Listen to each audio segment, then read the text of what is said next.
হ্যাঁ, আমার প্রথম খাইয়া প্রথম দুধটা ভালো লেগেছে। মোটামুটি এটা খাওয়ার পর আলহামদুলিল্লাহ আগের চেয়ে এখন অনেক ভালো লাগতেছে আর কি। দাওয়াবিড়ি থেকে জন্ডিস প্লাস যে ওষুধটা ছিল ওইটা আমি নেওয়ার পরে আমার হেপাটাইটিস বি ছিল, ওইটা আল্লাহর মধ্যে এখন সুস্থ হয়ে গেছি আমি। আর আমার ঘুমের সমস্যা ছিল, ঘুমটা এখন ভালো হয়, শরীরে ব্যথা করতো, ব্যথাও এখন ইনশাল্লাহ ভালো। আমাদের হাজার হাজার কাস্টমার আমাদেরকে জিজ্ঞেস করেন হ্যাপাটাইটিস থেকে কি সুস্থ হওয়া যায়? হ্যাঁ, হ্যাপাটাইটিস থেকে সুস্থ হওয়া যায়।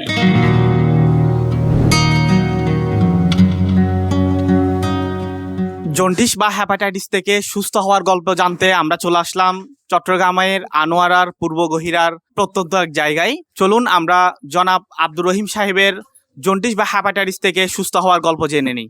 আপনি কখন কিভাবে হ্যাপাটাইটিস আক্রান্ত হয়েছিলেন তা জানতে পেরেছিলেন?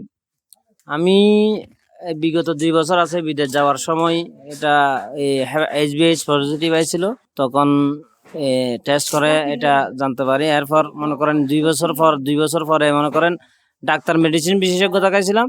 এরপর দাওয়াবিড়ি থেকে 4টা মেডিসিন খেয়েছি। এরপর আমার মোটামুটি এখন আলহামদুলিল্লাহ মোটামুটি ভালো লাগতেছে। আপনার হ্যাপাটাইটিসের কোন লক্ষণগুলো ছিল একটু যদি বলতেন? ফেসরা ফল হচ্ছিল আর দুর্বল ভাব লাগতো, মাথা ঘুরাইতো আর কি, মানে সবসময় ক্লান্তি লাগতো আর কি। এটা এখন আলহামদুলিল্লাহ এখন নাই, মোটামুটি এখন আগের চেয়ে অনেক স্বস্তি বোধ করতেছি আর কি। আচ্ছা, দাওয়াবিডির জন্ডিস প্লাস খাওয়ার কতদিন পর আপনি সুস্থতা বোধ করছিলেন? মোটামুটি আমি প্রথম একটা খাওয়ার পর মোটামুটি ভালো লাগছে, এরপর আরো একটা খাইছি, এরপর 2-3টা খাওয়ার পর মোটামুটি এখন ভালো লাগতেছে আর কি। হ্যাঁ, ধন্যবাদ আপনাকে। বাংলাদেশে জন্ডিস এবং হ্যাপাটাইটিসের এমন লক্ষাধিক রোগী রয়েছেন। জনাব আব্দুর রহিমের মতো আপনিও যদি সুস্থ হতে চান তাহলে আপনিও দাওয়াবিডি থেকে জন্ডিস প্লাসটি সেবন করতে পারেন। কি দেখলেন তো? তাহলে আর দেরি কেন? এখনই অর্ডার করে ফেলুন হ্যাপাটাইটিসের কার্যকরী রেমেডি দাওয়াবিডির জন্ডিস প্লাস এই রেমেডিটি। এটি অর্ডার করতে অর্ডার নাও বাটনে ক্লিক করুন, আমাদেরকে মেসেজ করুন কিংবা স্ক্রিনে দেওয়া নাম্বারে ফোন করুন।